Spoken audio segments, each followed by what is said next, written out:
जय रघुवीर समर्थ शुका सारिखे पूर्ण वैराग्य जाचे वसिष्ठा परी ज्ञान योगेश्वराचे कवी वाल्मिका सारिखा मान्य ऐसा नमस्कार माझा सद्गुरु रामदासा श्रीराम मला वाटते अंतरी त्वा वसावे तुझ्या दासबोधासी त्वा बोध व्हावे अपत्या परी पाववी प्रेमग्रासा महाराज या सद्गुरु रामदासा जय जय रघुवीर समर्थ शांताकारं भुजगशयनं पद्मनाभं सुरेशं विश्वाधारं गगनसदृशं मेघवर्णं शुभांगं लक्ष्मीकान्तं कमलनयनं योगिभिर्ध्यानगम्यं वन्दे विष्णुं भवभयहरं सर्वलोकैकनाथं यं ब्रह्मा वरुणेन्द्र रुद्रमरुतस्तुन्वन्ति दिव्यैस्तवे वेदैः साङ्गपदक्रमोपनिषदैर्गायन्ति यं सामगाः ध्यानावस्थिततद्गतेन मनसा पश्यन्ति यं योगिनो यस्यान्तं न विदुसुरासुरगणा देवाय तस्मै नमः सर्वोपनिषदो गावो दुग्धा गोपालनन्दनः पार्थो वत्ससुधीर्भोक्ता दुग्धं गीतामृतं महत् गोपाल कृष्ण भगवान की जय जय जय रघुवीर समर्थ। आज आषाढ शुद्ध दशमी शके 1948 उद्या मोठी एकादशी आषाढ एकादशी। आपण मुंडकोपनिषदास ते सुरुवात केली होती, त्यामधला शांती मंत्र आहे तो आपण पाहिला मागच्या वेळेस। ओम भद्रं कर्णेभिः शृणुयाम देवा भद्रं पश्येमाक्षभिर्यजत्राः स्थिरैरङ्गैस्तुष्टुवांसस्तनूभिर्वेशेम देवहितं यदायुः।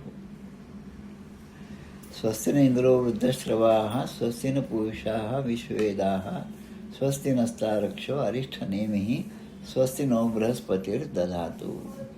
या ठिकाणी 2-3 प्रार्थना केल्या। चांगलंच आमच्या कानावर पडावं, आमच्या डोळ्याने सुद्धा जे परमार्थाला पोषक आहे तेच पाहावं आणि आमचे सगळे इंद्रिय धष्टपुष्ट व्हावेत, कारण त्यांनी आम्हाला देवहितं यदायु हो, परमेश्वराचं हित, देवाचं हित म्हणजेच सगळ्या लोकांचं हित जे आहे ते आम्हाला जपायचं आहे। त्यामुळे आमचे अंग सगळे सुष्ठू, ती स्तुती केली की ते स्थिर झाले पाहिजे। म्हणजे एखाद्या प्रवचनात बसलं तर आमचे कान स्थिर झालं पाहिजे, आमचं मन स्थिर झालं पाहिजे, जेणेकरून आपण जे काही ऐकत आहोत त्याचा परिणाम आपल्या चित्तावर होईल, आपल्या आचरणावर होईल आणि मग त्याचा परिणाम समाजावर होईल। आणि मग त्यामध्ये 4 देवता आहेत, इंद्र आहे, पूषा देवता आहे, त्याच्यानंतर गरुड देवता आहे आणि बृहस्पती देवता आहे। या सगळ्यांना सुद्धा या ठिकाणी स्वस्ती म्हणजे आमचं तुम्ही कल्याण करा अशी प्रार्थना केलेली आहे। आता हे जे उपनिषद आहे अथर्व वेदातलं आहे आणि शौनकी शाखेचं आहे। अथर्ववेदाचा आपण मागच्या जरासा प्रस्तावना पाहिली, त्यास आपण पाहिलं की स्वतः ब्रह्मदेव जे आदिदेव आहेत, ब्रह्मदेव ज्यांची निर्मिती सगळ्यात प्रथम भगवान नारायणापासून झाली, ते ब्रह्मदेव त्यांनी अथर्व ऋषींना आधी हे सांगितलं, मग अंगी ऋषींना सांगितलं, मग भारद्वाज गोत्रामध्ये उत्पन्न झालेली सत्यवाह यांना सांगितलं आणि मग अंगिरा ऋषींना सांगितलं। आता अंगिरा ऋषींना जे सांगितलं त्या अंगिरा ऋषींकडे आमचे शौनक महाराज त्या ठिकाणी गेले, शौनक ऋषी त्या ठिकाणी गेले आणि हे उपनिषद म्हणजे शौनक आणि अंगिरा यांच्या संवादात्मक हे उपनिषद आहे। त्यातला आपण 3 मंत्र मागच्या वेळेस पाहिले होते। शौनको हो वै महाशालो अंगिरसं विधिवद उपसन्न पपृच्छ कस्मिन्नो भगवो विज्ञाते सर्वम इदम विज्ञातं भवती। मुद्दाम याचा उल्लेख केला कारण आजचा हा जो खंड पहिला जो आहे या उपनिषदाचा तो खंड आज आपला समाप्त होणार आहे। त्याच्यामध्ये शेवटी पुन्हा हाच प्रश्न येणार आहे। म्हणजे शौनकाने जो प्रश्न विचारला होता, कस्मिन्नो भगवो विज्ञाते सर्वम इदम विज्ञातं भवती। शौनक ऋषी अंगिरा ऋषींना म्हणतात, भगवान असे कोणती गोष्ट आहे की जी जाणल्यानंतर मला या जगामध्ये पुन्हा दुसरी कुठलीही जाणण्यासारखी गोष्ट शिल्लक राहायला नको।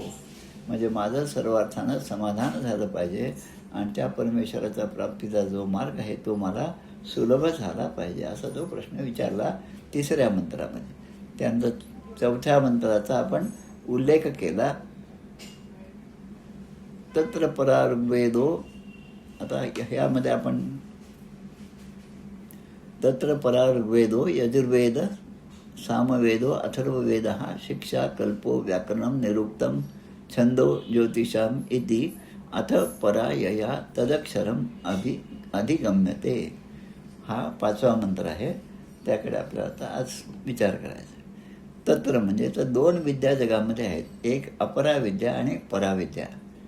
आता या अपरा आणि पराविद्या काय आहे ते एकदा मुळामध्ये समजून घेऊया आपण. समर्थांनी सुद्धा याच गोष्टी वेगळ्या शब्दामध्ये सांगितल्या. त्यांनी परा आणि अपरा असा उल्लेख न करता त्यामध्ये ते म्हणतात की हे जे ज्ञान आपल्याला जगामध्ये मिळतं, सर्वसाधारणपणे आपल्याला माणसाला जे ज्ञान मिळतं त्याला ते समर्थ असं म्हणतात. हे ज्ञान नव्हे, हे ज्ञान नव्हे असा समास 5व्या दशकामध्ये आहे. बहुधा ज्ञान. बहुधा ज्ञानामध्ये हे सगळं ज्ञान आहे, पण ते ज्ञान नव्हे, हे ज्ञान नव्हे, हे ज्ञान नव्हे. आणि पाहावे आपणासे आपण या नावं ज्ञान.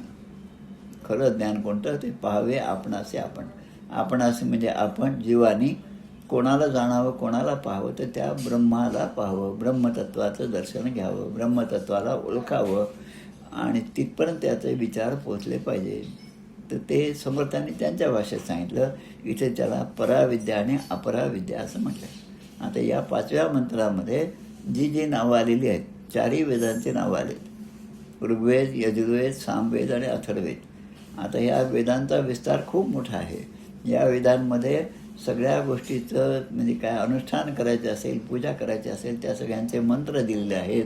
त्या मंत्राचं अनुष्ठान करताना ज्या ज्या गोष्टीची आवश्यकता आहे, साधन सामग्री, त्याबद्दलसुद्धा विवेचन केलेलं आहे. आणि ते करत असताना आपल्याकडून कोणतीही चूक होऊ नये याचीसुद्धा खबरदारी या प्रत्येक वेदाच्या मंत्रामध्ये आपल्याला घेतली पाहिजे. जसं एखादा यज्ञ करायचा असेल तर यज्ञभूमी जी आहे तिचंसुद्धा अगोदर पूजन केले पाहिजे.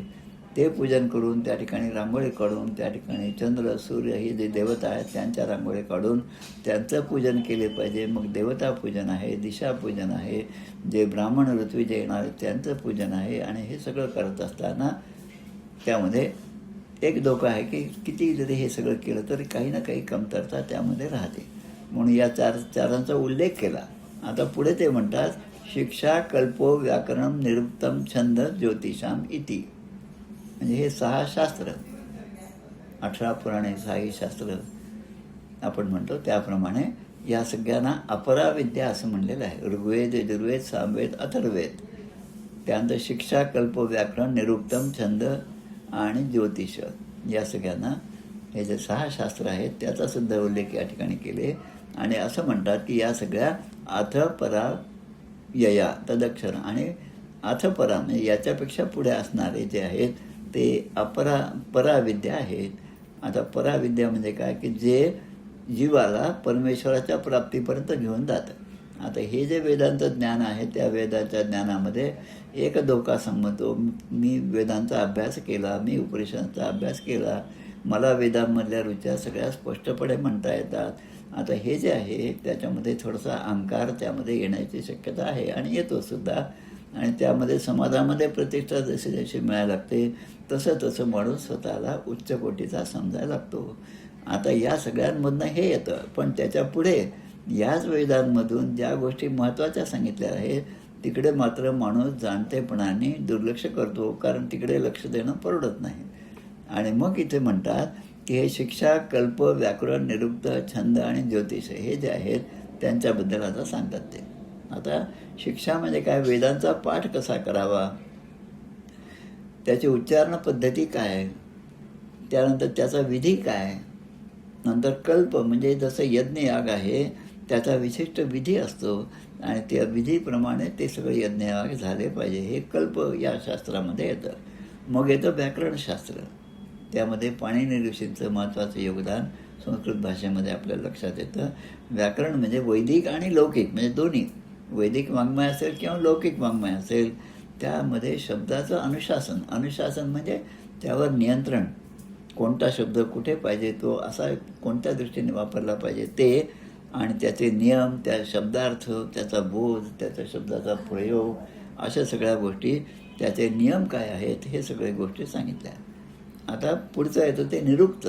निरुक्त म्हणजे काय, जे वैदिक वाङ्मयामध्ये येणारे शब्द आहेत. उक्त म्हणजे बोलणे, उवाच आपण म्हणतो उक्त म्हणजे जे आपण बोलतो. वैदिक वाङ्मयामध्ये जे जे मंत्र आहे ते कुठल्या तरी ऋषीने म्हणलेले आहेत, त्यामुळे ते ऋषीने उक्त असे आहेत. आणि मग त्यामध्ये ते जे मंत्र आहेत त्याबद्दल त्या शब्दांचा कोश, शब्दकोश म्हणजे आजच्या भाषेमध्ये डिक्शनरी. आता ते डिक्शनरी जशी असते की एखादा शब्द मला पाहायचा असेल, इंग्रजी टू मराठी असेल, आमच्या वेळेस ते काय विरकर डिक्शनरी होते, आता माहीत नाही काय ते. आता गुगलमध्ये टाकलं की सगळ्याच गोष्टी आपल्याला मिळतात. पण ते डिक्शनरी जे आहे त्यामध्ये प्रत्येक पद, ते पद कसं आहे, ते वर्ब आहे का ॲडवर्ब आहे का ॲडजेक्टिव्ह आहे, विशेषण आहे का क्रिया विशेषण आहे का क्रियेचा उल्लेख करतात, त्याच्यानंतर एकवचनी आहे, बहुवचनी आहे, द्विवचनी आहे, हे सगळं जे आहे व्याकरणाचा भाग तो त्यामध्ये येतो. निरुक्त म्हणजे तो शब्दांचा कोश तयार होतो. मग छंद म्हणजे एखाद्या काव्याची रचना होत असताना त्यासाठी काही नियम आहेत. छंद, मग ते वेगवेगळे छंद कोणते, त्यांच्या जाती कोणत्या, मग 2 जाती असतील तर त्यामधला भेद काय, हे सगळ्यांचा अभ्यास जो आहे तो छंद यामध्ये आहे. आणि मग जे शेवटचं 6वं शास्त्र आहे ते आहे ग्रह नक्षत्र तारे, आकाशामध्ये दिसणारे ग्रह नक्षत्र तारे. आता यांचा आणि माझा संबंध काय, माझ्या जन्मवेळेस जे ग्रह नक्षत्र तारे असतील ते आणि आजच्या माझ्या भविष्य पाहतानाचे जे चंद्र नक्षत्र तारे असतील ते, त्या दोघांचा मेळ जुळून माझं भविष्य जो आहे त्यांचा आपला काय संबंध आहे ते सांगणारं जे शास्त्र आहे त्याला ज्योतिषशास्त्र असं म्हणतात. म्हणजे 4 वेद आणि हे 6 शास्त्र जे आहेत, या ज्या 10 ग्रंथ 10 विद्या ज्या आहेत या सगळ्यांना यामध्ये अपरा विद्या म्हटलेलं आहे. म्हणजे समर्थ म्हणतात ना ते की हे ज्ञान नव्हे, हे ज्ञान, नाना वल्लींची परीक्षा, नाना यानांची परीक्षा, नाना शस्त्रांची परीक्षा, नाना भाषांची परीक्षा, नाना फळांची परीक्षा, असं सगळं म्हणतात. पण हे ज्ञान नाही. त्याला आमचे रामकृष्ण परमहंस म्हणतात की हे सगळं ज्ञान जे आहे ते फक्त पोट भरण्याची विद्या आहे. अगदी थोडक्यात त्यांनी अपरा विद्या म्हणजे काय ते सांग, पोट भरण्याची विद्या. आता असं म्हणलं तर मग ऋग्वेद, यजुर्वेद, सामवेद, अथर्ववेद यांनासुद्धा कमीपणा येऊ शकतो. पण त्यांचा सांगण्याचा अर्थ असा की या सगळ्या वेदांमध्ये जे ज्ञान दिलेलं आहे त्यामधलं जे मुख्य आहे, जे काय 2-4-5% असेल, मुख्य जे आहे तिकडे दुर्लक्ष होऊन जे मोठा भाग आहे तिकडे सगळ्यांचं लक्ष असतं. कलियुगाचा हा प्रभाव आहे आणि म्हणून जे दुर्लक्षित आहे ते जास्त महत्त्वाचं आहे. आणि त्या मार्गाने गेल्यानंतर परब्रह्माची प्राप्ती आपल्याला सहज होणार आहे, परब्रह्माची ओळख होणार आहे. त्याचा जाण्याचा हा प्रशस्त असा मार्ग आहे. आणि त्यासाठी ते छंद वगैरे आपण जे आहे त्यामध्ये मागच्या वेळेस आपण 2 गीतेतले श्लोकसुद्धा पाहिले. बृहत् साम तथा सामनाम गायत्री छंद सामहम मासानाम मार्गशीर्षोहम ऋतूनाम कुसुमाकरहा. भगवंताच्या विभूती. वेदानाम सामवेदोस्मी, देवानाम अस्मी वासवः, इंद्रियानां मनश्चास्मी, भूतानाम अस्मी चेतना. भूतमात्रांच्या ठिकाणी चेतना, जो जिवंतपणा आहे, जो आत्म्याचा अंश आहे तो म्हणजे मी आहे, असं आपले सगळे विभूती भगवंताने सांगितल्या. आता यामध्ये आता पराविद्या जी आहे ते त्यांचा प्रश्न काय होता की जी एक विद्या जाणल्यानंतर मला इतर विद्या जाणण्याची गरज नाही, ते आपोआप येतात, ते आपोआप माणसाला अवगत होतात. त्याबद्दल आता सांगतात ते यत्तद अद्रेशम अग्राह्यम अगोत्रम अवर्णम अचक्षुः श्रोत्रम तत् पाणिपादम नित्यं विभुः सर्वगतं सुसूक्ष्मं तद अव्ययम यद्भूतयोनिं परिपश्यन्ति धीराः. आता हा 6वा मंत्र आहे. आता याचा अर्थ आपण पाहूया. आता यत्तद याचा अर्थ काय, तो जो म्हणजे त्या परब्रह्माबद्दल म्हणतात. ते जे परब्रह्म आहे त्याच्याबद्दलचे विशेषणं सांगतात. ते परब्रह्म कसं आहे, प्रश्न काय होता की ज्याला जाणण्यात मला दुसरं काही जाणण्याची गरज नाही, पडणारच नाही, असं मला तुम्ही सांगा, असा प्रश्न शौनक ऋषीने अंगिरा ऋषींना विचारला. आता अंगिरा ऋषीने आत्तापर्यंत ज्या 3-4 ठिकाणी सांगितलं होतं त्याच्यावरून आता ते सांगतात की ते परब्रह्म कसं आहे, तर अदृश्यम. दृश्य म्हणजे दृश्य की जे जाणला जात नाही. आता ते परब्रह्म जाणला जात नाही. आता ते जाण्याचे साधनं काय आहेत, ती साधना विचार केला की ते लक्षात येते की अरे त्याने त्या साधनाने तो जाणला जात नाही. अग्राह्यम. अग्राह्यम. आता ग्राह्य, ग्राहक म्हणजे काय? बाजारात जी वस्तू आहे तिचा स्वीकार करणारा जो आहे त्याला ग्राहक म्हणतात. आता अग्राह्यम म्हणजे हाताच्या पकडीमध्ये न येणारा ते परब्रह्म कसं आहे ते मी हातात घेऊन दाखवू शकत नाही, असं ते परब्रह्म आहे. म्हणजे त्याचा निर्देशही करता येत नाही, हातामध्ये घेऊन दाखवता येत नाही. त्यानंतर ते अगोत्रम आहे. अगोत्रम याचा अर्थ काय? गोत्र. आता प्रत्येकाचं एक गोत्र असतं आणि ज्यांचं काही गोत्र ज्यांना माहीत नाही त्याने मग कश्यप गोत्र म्हणायचं असं पूजेमध्ये आपल्याला ब्राह्मण गुरुजी आपल्या घरी सांगतात. आता हे गोत्र काय असतं की जे आपल्या पूर्ण परंपरेचे आत्तापर्यंत जे वंशज होऊन गेले त्या सगळ्यांचे पूर्वज जे होते त्यांच्या नावाने ते गोत्र असतं. आता भगवंताचं कोणतंच गोत्र नाही, अगोत्रम. आता भगवंताचं कोणतंच गोत्र नाही असं म्हणलं तरी पण कृष्णाचं गोत्र आहे, रामाचं गोत्र आहे. कारण काय ते त्या त्या अवस्थेमध्ये त्यांनी जन्म घेतला, त्या त्या कुळामध्ये जन्म घेतला. पण खरं परब्रह्मस्वरूप आहे त्याला ते अगोत्र आहे. कारण गोत्र असेल तर मग ऋषी परंपरा करते. आता या ठिकाणी गोत्रच नाही त्यामुळे परंपरा करण्याचं कामच नाही. आणि सगळ्यात शेवटी जे शिक्षर आहे ते म्हणजे या सगळ्यांचं मूळ मीच आहे. आता पुढे काय म्हणतात? अवर्णम. आता ते परब्रह्म कसं आहे? काळं आहे का पांढरं आहे का गोरं आहे का निळ वर्णाचं आहे? आता आपल्याकडे सगळ्या देवता सगळ्या वर्णाच्या आहेत. निळ वर्णाचं आहे, काळ्या वर्णाचं आहे, गोऱ्या वर्णाचं आहे, सगळ्या वर्णाचे देवता आपल्याकडे आहेत.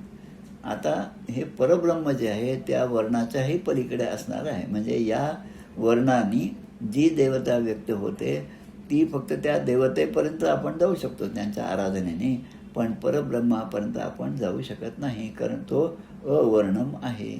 त्यानंतर तो आकृतीरहित आहे, त्याला काही विशिष्ट आकृती नाही. तरी पण आपण म्हणतो सगुणाचे आधारे निर्गुण पाविजे निर्धार. म्हणजे सगुण ही एक पायरी आहे आणि निर्गुण ही एक अंतिम पायरी आहे त्या परब्रह्मापर्यंत पोचण्याची. पण तो सगुणाचा आधार घेतला तर आपल्याला पुढे जाता येईल. आणि मग समर्थ म्हणतात साध्य होता साधनांचा ठाव नाही. ज्या साधनांनी मी ते साध्य आपलंसं केलेलं आहे तिथे गेल्यानंतर ज्या साधनाने मी तिथे पोचलो त्या साधनांची मला आता आवश्यकता नाही. एखाद्याच्या घरी जायचं असेल तर त्यांचा पत्ता मला आधी पहिल्यांदा जात असताना लिहून घ्यावा लागतं, त्या ठिकाणी विचारावं लागतं. आणि एकदा ते मला घर सापडलं की पुन्हा दुसऱ्यांदा जाताना मला तो पत्ता खिशात ठेवायची गरज नाही, 4 जणांना विचारायची गरज नाही. कारण आता त्याचं माझं नातं जुळलेलं आहे. आता मी त्याला केव्हाही ओळखतो, रस्त्यात असो किती घाईत असो. पण त्याची भेट झाल्याबरोबर आम्ही म्हणतो नमस्कार नारायणराव, नमस्कार. कारण काय आता ते नारायणराव कोण असे आम्हाला माहीत झालं आहे. तर असा त्या महानारायणाची ओळख म्हणजे परब्रह्माची ओळख करून घेणं ही जिज्ञासा शौनक मुनींच्या ठिकाणी आहे आणि अंगिरा ऋषी त्याचं उत्तर देत आहे. आणि मग म्हणतात अचक्षुः श्रोत्रम.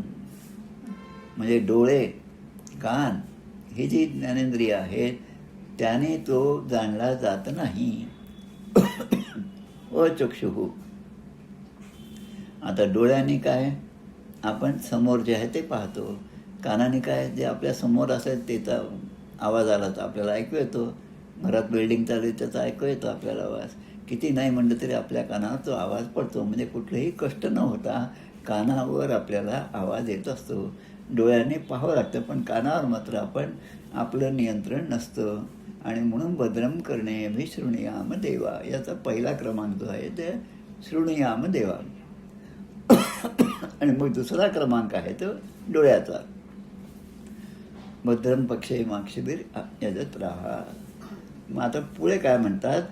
आता तो कसा आहे त्याला ज्ञानेंद्रियाने आपल्याला पाहता येत नाही, त्याला ओळखता येत नाही. आणि मग कर्मेंद्रिय, हात पाय वगैरे जे कर्मेंद्रिय तर त्याला इथे काय विशेष नाही दिलं? अपाणी पादम. अपाणी पादम. पाणी म्हणजे हात, पाद म्हणजे पाय. म्हणजे याने सुद्धा तो आपल्याला जाणता येत नाही. आणि तो कसा आहे? नित्यम विभुम. नित्य आहे म्हणजे केव्हाही तो असतो. आपण असो किंवा नसो तो असतो.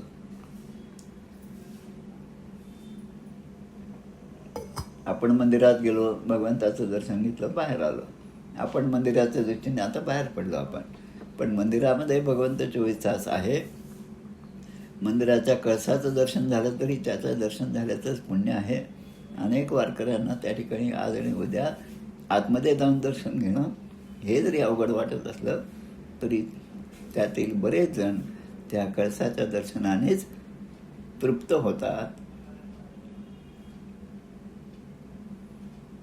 कारण काय, जो आपल्या सर्वांच्या अंतरंगामध्ये आहे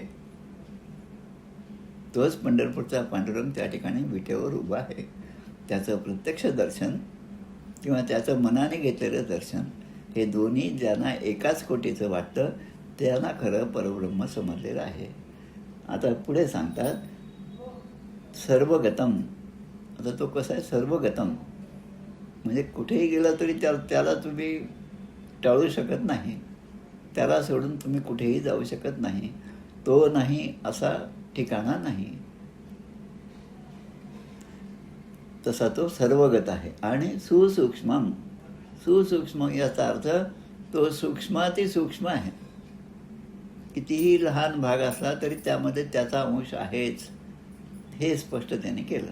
आणि मग अव्ययम, आता तो कसा आहे, तो अव्ययम आहे, अविनाशी आहे. परब्रह्म कसं आहे, ते अविनाशी आहे. आता तत् म्हणजे त्या भूतयोनिम धीराहा परिपश्यन्ति, म्हणजे अशा विचारांची स्पष्टता ज्या भगताच्याकडे झाली आहे त्याच्यासाठी समस्त प्राण्यांचे परमकारण असणारा भगवंत, जो ब्रह्म आहे, जे परब्रह्म आहे, त्याच्याबद्दल जेव्हा विचार करतात तेव्हा धीराहा म्हणजे ज्ञानीजन, जे धीर पुरुष आहेत, ज्यांच्यामध्ये थोडा जरी काही समोर तरी बिघाड दिसला तरी आपलं चित्त मात्र कधी विचलित होत नाही. ते धीराहा परिपश्यन्ति, ते केव्हाही त्याच परमेश्वराला सगळीकडे आहे असं पाहून समाधान मानतात. एवढं 300-400 किलोमीटर पायी गेल्यानंतर प्रत्यक्ष पांडुरंगाचं दर्शन नाही झालं तरी त्या चंद्रभागेचं दर्शन झालं, मंदिराच्या कळसाचं दर्शन झालं, तरी त्यामध्ये समाधान मानणारे हजारो वारकरी आपल्याला दरवर्षी पाहायला मिळतात. कारण तो परमेश्वर नाही असं एकही ठिकाण नाही. कुर्मदासांचं जे आख्यान आहे ते या दृष्टीने फार महत्त्वाचं आहे, ते पण आपण पाहू.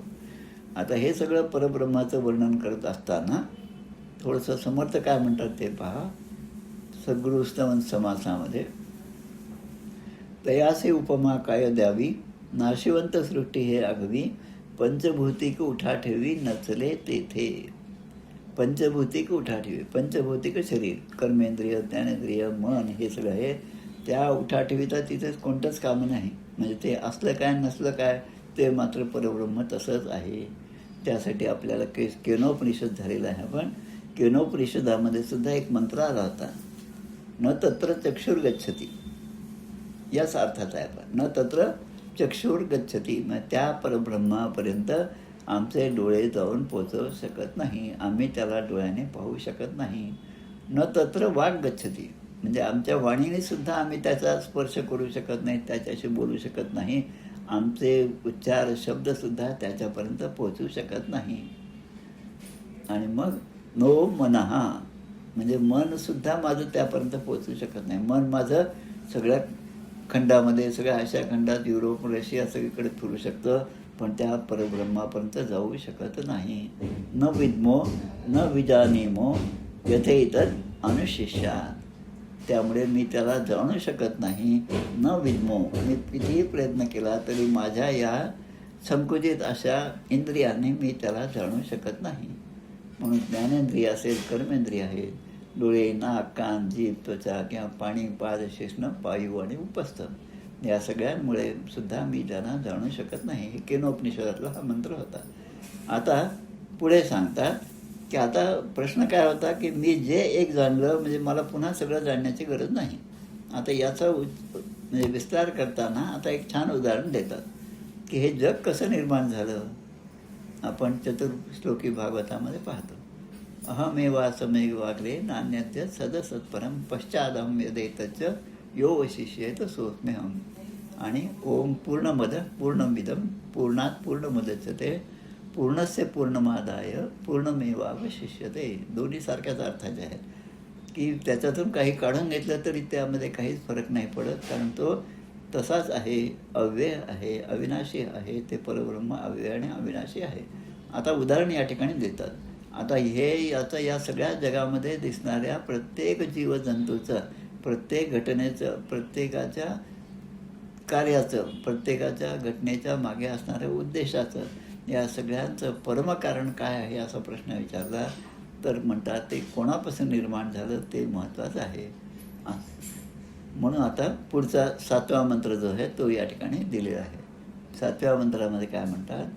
जगदात्मा परमेश्वर सर्व भूतमात्रांचे परमकारण आहेत. कारण असतं तेव्हा कार्य निर्माण होतं. माती आहे म्हणून कार्य म्हणजे तो घडा निर्माण झाला, आणि ते करणारा जो आहे तो कुंभार आहे म्हणून कुंभाराने त्या मातीपासून तो घडा निर्माण केला. पण तो कुंभार जन्मला नव्हता तेव्हासुद्धा घडे होते. आणि हे सगळं असं जेव्हा आपण मुळामध्ये जातो तेव्हासुद्धा माती ही माती म्हणूनच होते, कुंभार असो किंवा नसो. म्हणजे मूळ कारण जे आहे ते माती हे मात्र आहे. आता मातीच्याही पुढे जा, त्याला म्हणतात करी सुख संवाद जो उगमाचा जगी धन्य तो दास सर्वोत्तमाचा. आता जे उदाहरण दिलं आहे ते खूप चांगल्या प्रकारे दिलं आहे. यथोर्णनाभी सृजते गृह्णते च यथा पृथिव्याम औषध संभवंती यथा सतः पुरुषात केशलोमानी तथा अक्षरात संभवतीह विश्वम. ते विश्व कसं निर्माण झालं याबद्दलचा हा मंत्र आहे. यथा ऊर्णनाभी सृजते गृह्णते च. ऊर्णनाभी म्हणजे काय? कीटक, कोळी जो आहे, कोळी आपल्या तोंडातूनच ते काहीतरी द्रव काढतो आणि त्यामधनं ते जाळं तयार होतं. ते जाळं तो स्वतः विणतो. अनेकदा आपण हे पाहिलं असेल घरामध्ये कुठल्या तरी कोपऱ्यामध्ये एखादा कोळी, आणि ते पाहिल्यानंतर त्याचं डिझाईन पाहिल्यानंतर असं वाटतं किती छान डिझाईन आहे. हे तर आमच्या रांगोळीत आम्हाला कधीच नाही काढता आलं, पण त्याला किती चांगल्या प्रकारे काढता आलं. त्याने हे कसं निर्माण केलं, कुठून निर्माण केलं. आता हे जसं त्यांनी त्याच्यामधनंच ते निर्माण केलं, आता तोच कोळी काही वेळानंतर ते पूर्ण जाळं पुन्हा आपल्या तोंडामध्ये घेऊन टाकतो. म्हणजे जे निर्माण केलं त्याला पुन्हा आपल्यामध्ये तो सामावून घेतो. यथोवर्णनाभी सृजते गृह्णतेच. गृह्णते म्हणजे ग्रहण करणं, सृजते म्हणजे उत्पन्न करणं आणि गिळून टाकणं. गृह्णते म्हणजे गिळून टाकणं. अशा दोन्ही गोष्टी आहेत. आता पुढे सांगतात यथा सतः यथा पृथिव्याम औषध संभवंती. आता अजून एक उदाहरण दिलं. आता उन्हाळ्यामध्ये सगळीकडे पाहायचं साधं हिरवं गवतसुद्धा दिसत नाही किंवा गवतच दिसत नाही, वाळलेलं सगळीकडे दिसतं. त्यामध्ये जिवंतपणा आहे असं वाटत नाही. म्हणजे त्यामध्ये परमात्म्याचं तत्त्व आहे असं वाटत नाही. कुठपर्यंत? जोपर्यंत पावसाचे थेंब, पावसाचं पाणी त्याचा स्पर्श होत नाही तोपर्यंत. आणि एकदा का पाऊस आला की 4-5 दिवसांनी आपण म्हणतो अरे वा किती छान दिसतंय, सगळीकडे हिरवगार दिसतंय. सुजलाम सुफलाम मलयज शीतलाम सस्यश्यामलाम मलय मातरम वंदे मातरम. आता हे जे आहे, आता या पृथ्वीमधनं हे नवीन कोंब कुठून आले, या पृथ्वीमधनं हे नवीन झाडं कुठून आले. कधीतरी बी टाकलं होतं, ते आतमध्ये होतं, त्याला चांगलं वातावरण मिळालं नाही, पण पाणी पडलं, पाऊस आला, मग पुन्हा ऊन पण पडलं. सगळं जेव्हा पोषक वातावरण झालं तेव्हा तो अंकुर जो आहे तो अंकुरित झाला, तो बी जो आहे तो अंकुरित झाला. आता यथा पृथिव्याम औषध संभवंती. पृथ्वीराजाचं आख्यान आपण पाहिलं तर त्यामध्ये असंच आहे पहा. अंग आणि वेन राजाच्या भीतीपोटी पृथ्वीने ह्या सगळ्या गोष्टी आपल्यामध्ये सामावून घेतल्या होत्या. आता त्यामुळे त्याच्या राज्यामध्ये दुष्काळ पडल्यासारखं झालं. आता पृथ्वीने त्याबद्दल संताप व्यक्त केला. आता पृथ्वीलाच मारायला निघालेला पृथ्वीराजा, आता त्याच्यापुढे पृथ्वी हात जोडून प्रार्थना करते की असा काळ होता म्हणून मला हे सगळं आपल्यामध्ये सामावून घ्यावं लागलं, पण आता मी तुझ्यासाठी हे पुन्हा निर्माण करेन. आणि त्यासाठी जसं गाईला आपण जसा नेहमी श्लोक म्हणतो, सर्वोपनिषदो गावो दुग्धा गोपाल नंदन. हा दूध गाईला द्यावं असं वाटत असेल तर त्या गाईच्या जवळ ते वासरू नेलं पाहिजे, तरच तो दुधाची धार ते गाय त्या वासरासाठी देणार आहे. तसं या पृथ्वीमध्ये अनेक वनस्पती निर्माण झाल्या. आता आपण जेव्हा ते रामदेव बाबाच्या बरोबर असतात ते आचार्य बालकृष्ण, यांचे कार्यक्रम पाहिले असतील तर त्यामध्ये ते कसं तरी जंगलामध्ये सगळीकडे फिरतात आणि विशिष्ट वनस्पती ज्या काढून आपल्याला दाखवतात, ज्या आपण पाहिल्यावर असं वाटतं अरे हे तर आमच्या घरीच आहे, आमच्या अंगणातसुद्धा होतं पण आम्हीच काढून फेकून दिलं. मग आता त्याचं महत्त्व जो जाणतो त्याला त्याचं महत्त्व आहे. तसं यथा पृथिव्याम औषधं संभवन्ति, जसं औषधी वनस्पती पृथ्वीमध्ये पुन्हा उत्पन्न होतात तसं आता पुढे यथा सतः पुरुषात केशलोमानी, सत्पुरुषात सत आणि असत. सत म्हणजे जिवंत, असत म्हणजे मेलेला. सत म्हणजे जो आहे ज्याच्यामध्ये परमात्म्याचा अंश आहे तो जिवंतपणाचा आहे. माणूस जिवंतपणामध्ये जिवंत आहे याचा अर्थ त्याचं कसं मोजायचं, आपण कसं पाहायचं, ते डोळ्याचे उघडझाप चालू असते. त्यानंतर त्याचे केस जे आहेत ते केस किंवा रोम उत्पन्न होतात. आता ते केस कापल्यानंतर पुन्हा उगवतात. झाडाचं सुद्धा तसंच आहे. फांद्या आपण कापल्यानंतर पुन्हा त्या फांद्या नव्याने उगवतात. तुळशीचं रोप आहे ते आपण तुळशीचं दळ काढून घेतलं तर पुन्हा 8 दिवसांनी पुन्हा त्या ठिकाणी टवटवीत अशी तुळस निर्माण होते. हे जसं आहे तसं ते सांगतात. तथाक्षरात संभवतीह विश्वम, म्हणून परब्रह्म परमेश्वर म्हणतात की हे जसं 2-3 उदाहरणांनी मी सांगितलं तसं तथाक्षरात संभवतीह विश्वम. संभवती म्हणजे मी पुन्हा पुन्हा निर्माण होतो आणि पुन्हा पुन्हा हे सगळं करत असतो. म्हणजे प्रत्येक युगाच्या शेवटी म्हणजे कल्पांत झाल्यानंतर जे काही या ठिकाणी मी निर्माण केलं होतं त्या उर्णनाभी त्या कोळ्याप्रमाणे मी ते सगळं माझ्यामध्ये विलीन करून घेतो. आणि मग यथासमय योग्य वेळ आल्यानंतर ज्यांना ज्यांना मी माझ्यामध्ये विलीन करून घेतलं आहे त्यांना मी पुन्हा निर्माण करतो. आणि मग म्हणतात ते संभवतीह विश्वम, म्हणजे हे विश्व पुन्हा मी निर्माण करतो. आता याच्यामध्ये हे सगळ्या ह्याच्यामध्ये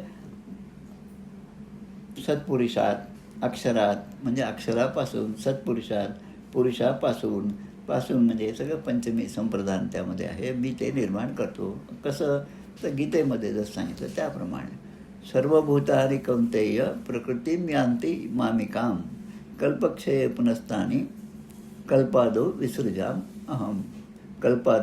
कल्प संपल्यानंतर पुन्हा मी त्याचं निर्माण करतो. कल्पक्षये पुनस्तानी, कल्पाचा क्षय झाला, कल्पांत झाला तर मी पुन्हा विसृजाम्यहम, मी पुन्हा ते सृजन करतो. कसं, कोणाचं, सर्वभूतानि कौंतेय, सगळ्या भूतमात्रांना प्रकृतीं यान्ति मामिकाम, माझ्यामधूनच मी ते निर्माण करतो. हा 9व्या अध्यायातला श्लोक आहे. 7व्या आणि 8व्या श्लोकात पुन्हा म्हणतात प्रकृतीं स्वाम अवष्टभ्य विसृजामी पुन्हा.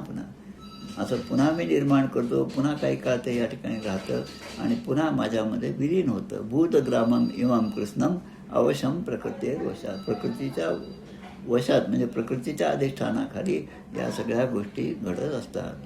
समर्थ आपल्याला एका ओळीमध्ये सांगतात हस्तबांधीजे उर्डतंते लोभे मृत्यू भ्रमराते ऐसा जो प्रपंची गुंते तो एक पडत मूर्ख. 2ऱ्या दशकामध्ये शेवटच्या म्हणजे पडत मूर्ख लक्षणामध्ये ही ओळी येते. हस्तबांधीचे उर्णतंते. आता उर्ण नावाचं इथेही उदाहरण घेतलं म्हणून ही ओळी आठवली. तर उर्ण नाव, तो कोळी जो आहे तो स्वतःच्या तोंडातून निर्माण केलेल्या त्या सगळ्या धाग्यांनी तो त्या ठिकाणी जाळं निर्माण करतो. आता ते जाळं पाहिल्यावर भ्रम जे आहे, भ्रमित मन वयेना, ही तर ते आकडे ना. आता भ्रमित मन कोणाचं झालं, ज्याच्या ठिकाणी प्रचंड शक्ती आहे. त्या हत्तीला सुद्धा पाहिल्यावर असं वाटलं की अरे मी तर आता बांधला गेलेलो आहे. हस्त बांधीचे उर्णतंते म्हणजे मी बांधला गेलो, या वृथा कल्पनेनेच त्याची शक्ती गळून गेलेली आहे. आणि मग तो आपल्या शक्तीचा विसर पडल्यामुळे मी आता बांधलेलो आहे, मी बंधनामध्ये अडकलेलो आहे. जसा लोभे मृत्यू भ्रमराते, त्या कमळामध्ये भ्रमर जो आहे तो सगळे जाड लाकडाला सुद्धा जो छिद्र पाडू शकतो तो सुद्धा लोभे मृत्यू भ्रमराते. लोभ, त्या कमळाच्या पाकळ्यांच्या बद्दलचा लोभ, त्यांचं सौंदर्य, त्यांचा वास यामध्ये तो गुंतून गेला आणि मग स्वतःला तिथे तो बांधून घेतो. हे 2 उदाहरणं दिली आणि मग म्हणतं ऐसा जो प्रपंची गुंते तो एक पडत मूर्ख. म्हणून प्रपंचामध्ये असा जो गुंतून असेल तो खरा पडत मूर्ख आहे. पण त्यापेक्षा या सगळ्यामधून मी बांधलेला नाही, मी तर मुक्तच आहे. त्वम अमृतस्य पुत्र असं स्वामी विवेकानंद म्हणायचे. ही सुद्धा चरण जे आहे त्वम अमृतस्य पुत्र हे सुद्धा उपनिषदातूनच घेतलेलं आहे. म्हणजे आपण त्या परमेश्वराचे अंश आहोत, पण आपण अंश आहोत ही गोष्ट आपण विसरतो. आपण या देहामध्ये आहोत आणि हा देह हेच माझं घर आहे असं आपण समजतो आणि त्यामुळे देहाच्या बंधनामध्ये माणूस अडकून राहतो. आता पुढच्या ह्याच्यामध्ये जवळपास 8व्या श्लोकामध्ये एक चांगला विचार या ठिकाणी दिलेला आहे. अंगिरा ऋषी आपल्या शौनक ऋषींना सांगतात, जगाच्या उत्पत्तीचा क्रम जो आहे, जग कसं निर्माण झालं आत्तापर्यंत सांगितलं, कशा प्रकारे मी निर्माण केलं आणि अंत झाल्यावर त्याला कसं मी माझ्यामध्ये सामावून घेतो. आता म्हणतात जगाच्या उत्पत्तीचा क्रम काय. तपसा चीयते ब्रह्म तन्नो अभिजायते अन्नात प्राणो मनः सत्यम लोकाः कर्मसु चामृतम. तपसा, आता त्या परब्रह्माला हे विश्व निर्माण करण्यासाठी काही कष्ट करावं लागतात का.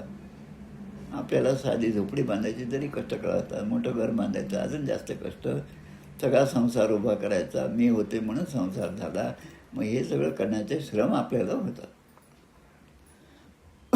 भगवंताने फक्त विचार केला द्वारका नगरी निर्माण व्हावी आणि ती नगरी निर्माण झाली. पांडव लाखा दोरी जळता विवरद्वारे काढिले, हेही लक्षात घ्या.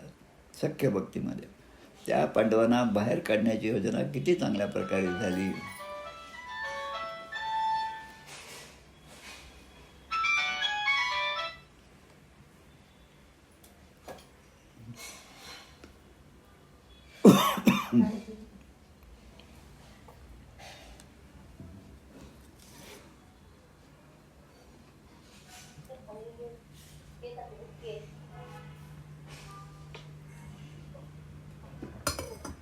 लाईट गेल्यामुळे पुन्हा नेट आलेलं आहे. आता जगाची उत्पत्ती कशी झाली. तपसा चीयते ब्रह्म. तपसा म्हणजे संकल्प रूपाने परमेश्वराने त्या परब्रह्माने नुसता संकल्प केला आणि समोर सगळं उभं राहिलं. मग ते लाक्षागृहातून बाहेर निघाल्यावर त्यांची कशी सोय केली, कसं त्यांच्यासाठी महाल बांधला, ते पासून सगळ्या गोष्टी ब्रह्माला परब्रह्माला फक्त संकल्प केल्यावर समोर ते उभं राहतं. त्यांना कुठलेही कष्ट करावे लागत नाही. ततो अन्नम अभिजायते. आता चीयते याचा अर्थ काय. उपचय म्हणजे वृद्धी. तर हे वृद्धी जे आहे संकल्प रूपानेच वृद्धी होते, म्हणजे सगळ्या गोष्टी तयार होतात आणि त्यापासून अन्नम अभिजायते. आता ही सगळी पृथ्वी निर्माण झाली. आता त्यामध्ये अन्न निर्माण करणं हे सुद्धा परमेश्वराचंच कार्य आहे. आपण ते माझं आहे असं म्हणतो आणि म्हणून जे एखाद्या वेळेस पीक नाही आलं तर आपल्याला त्याचं वाईट वाटतं, पण ते परमेश्वराने दिले असं म्हटल्यानंतर देवाच्या इच्छेने वर्तावे, देव करील ते मानावे, मग सहजची स्वभावे कृपाळू देव. इतका सहजपणा आपल्या प्रत्येक कर्मामध्ये असेल तर भगवंत आपल्या पाठीशी आहेत. मग आता पुढे म्हणतात त्या अन्न निर्माण झालं. आता अन्न जे निर्माण झालं ते खाण्यासाठी आधी मनुष्य निर्माण झाला, ते खाण्यासाठी मुख निर्माण झालं, ते मुखाचं एक देवता निर्माण झाली, ते निवडून घेण्यासाठी ते हात निर्माण झाले, त्या शेतापर्यंत जाण्यासाठी पाय निर्माण झाले. आता असं सगळं जे आहे ते जगाच्या उत्पत्तीचा क्रम या ठिकाणी सांगितला. आणि मग ते अन्न खाल्ल्यानंतर आता माझा जीव संतुष्ट झाला, आता माझे प्राण आता वाचले. नाही तर प्राण कंठाशी आला होता, एक शीतसुद्धा तोंडामध्ये नाही, मुखामध्ये नाही. आणि मग ते खाल्ल्याबरोबर एकदम मन प्रसन्न झालं. म्हणजे अन्नापासून प्राण हा क्रम दिला आणि मग त्यापासून मन झालं आणि मनापासून मनाने पुढे काय मग सत्यम म्हणजे सत्य म्हणजे पंचमहाभूते. आणि मग हे सगळ्यांचा जो परिपाक आहे तो कसा दिसला. समस्त लोक म्हणजे पृथ्वी आप तेज वायू आकाशित आहेत, सगळे सप्तपाता स्वर्गलोक, सप्तस्वर्ग 14 लोक जे आहेत ते सगळे निर्माण झाले. आणि हे सगळं कशातून झालं. कर्मापासून. कर्माचा विभाग, कर्मयोगाचा सिद्धांत, कर्माचा सिद्धांत खूप छान असं पुस्तक आहे, ते सगळ्यांनी जरूर वाचावं. कर्माचं फळ आहे ते निर्माण होण्यासाठी, ते फळ परिपक्व होण्यासाठी काही ठिकाणी एकदम पाणी पिल्याबरोबर छान वाटतं, काही वेळानंतर अभ्यास केल्यानंतर परीक्षा दिल्यानंतर 2-3 महिने थांबल्यानंतर मग त्याचे रिझल्ट लागतात आणि काही ठिकाणी काही काळ जावा लागतो, तेव्हा मग त्याचा परिणाम आपल्याला दिसून येतो. तसं कर्मसु म्हणजे प्रत्येक कर्मापासून काही ना काही उत्पन्न होत असतं आणि ते काय होतं तर अमृतम. इथं अमृतम याचा अर्थ अमृत असा नाही, पण सुख असो किंवा दुःख असो, ते सुखरूप किंवा दुःखरूप फळ जे आहे ते आपल्याला मिळतं. म्हणून फळाची अपेक्षा न ठेवता आपण कर्म करत राहिले. कर्म करणं हेच आपल्या हातामध्ये आहे. फळ देणं हे भगवंताच्या हातात आहे. तुझी सत्ता, यश देवा न दे तुझी सत्ता आपण ते म्हणतो तसं. आता हे सगळं सांगून झाल्यावर जो मूळ प्रश्न होता शौनक ऋषींचा, ते काय म्हणत होते, काय जाणले असता सर्व जाणले असे होते. आता तिथपर्यंत आता अंगिरा ऋषी आलेले आहेत. आता ते म्हणतात, यश सर्वज्ञ सर्वविद्यस्य ज्ञानमयम तपः तस्मादेतद् ब्रह्म रूपम अन्नंच जायते. या जगाचे परमकारण असणारे परमेश्वर. आता हा परमेश्वर हे परब्रह्म सगळ्याच गोष्टी जाणतात. तो सगळ्या गोष्टीचा साक्षी आहे. मग सत्कर्म करणाऱ्याचाही साक्षी तो आहे आणि कुकर्म करणाऱ्याचाही साक्षी तोच आहे. सत्कर्म मंदिरात जाऊन नमस्कार केला, ते माझ्यापर्यंत पोचलं, पण मंदिरातून निघाल्यावर मात्र तिथे काहीतरी तुला सापडलं आणि ते तू उचललं. आता ते सत्कर्म नाही. आता ते पाहणारा कोणी नाही. इकडे तिकडे पाहून आपण ते आपल्या खिशात टाकलं. समर्थ लगेच आपल्याला मदत करतात, त्या ठिकाणी येतात. काय, पडिली वस्तू घेऊ नये एकाएकी. म्हणजे प्रत्येक वेळेस दासबोध आणि हे अध्यात्माचं ज्ञान हे आपल्या पदोपदी आपल्याला उपयोगाचं होणार आहे. म्हणजे केव्हा काय करावं आणि काय नाही याचा विवेक जो आहे, ती विवेकाची बुद्धी आपल्याला परमेश्वराने दिली आहे. तिचा वापर केला तर सद्गती आहे, तिचा वापर नाही केला तर अविवेकाचे फळ ते दुःख ते आहेत. मग त्या परब्रह्माला हे जग निर्माण करण्यासाठी कोणतेच कष्ट होत नाही. संकल्प केल्यावर सगळं तयार होतं, पण आपल्याला मात्र संकल्पाने काहीच होत नाही. आपल्या ते गुरुजी सांगतात, तुम्ही संकल्प करा, संकल्प सोडा, हातात पाणी घ्या, सोडा. ते आपण संकल्प करतो एखाद्या गोष्टीसाठी, की आता मी मनोभावाने ही पूजा करत आहे, पण ते किती मनोभावाने होते. यथा सांगरे कर्म तेही घडेना, घडे पुण्य ते कर्म ते पुण्य गाठी पडेना. म्हणजे कर्म करायला जातो आपण, पण आपला भाव जो आहे तो भाव होता किंचित न्यून आपणही दुरावे, तो परमेश्वर आपल्यापासून दूर होतो. या सगळ्या गोष्टीचा विचार केला तर काय जाणल्याने सगळं जाणलं असं होतं. त्याचं उत्तर या ठिकाणी दिलं की त्या परब्रह्माला जाणलेले. त्या परब्रह्म कसं आहे, सावळे सुंदर रूप मनोहर असं ते परब्रह्म आहे. आता त्या परब्रह्माला पाहिल्यानंतर तुमच्या मनामध्ये तो आनंद निर्माण झाला पाहिजे. खूप छान अशा कथा आहेत. पंढरपूरच्या संदर्भामध्ये हरी नावाचा एक शिष्य होता, पंढरपुरामध्ये होता आणि तो रामदासी होता. आता सगळे आपले विठोबाचे गुणगान गातात आणि हा मात्र रामाचंच गुणगान गात बसलेला. लोक त्याला म्हणतात, अरे तू पंढरपुरामध्ये आहेत, विठोबाच्याबद्दलचं गाणं म्हण, विठोबाबद्दल सांग, तर ते नाही. मग तो म्हणतो, इथे कुठे विठोबा आहे, जाऊन पाहा त्या मंदिरामध्ये. आणि तिथे जाऊन पाहतात तर त्या ठिकाणी प्रत्यक्ष रामराय. येथे का रे उभा रामराया.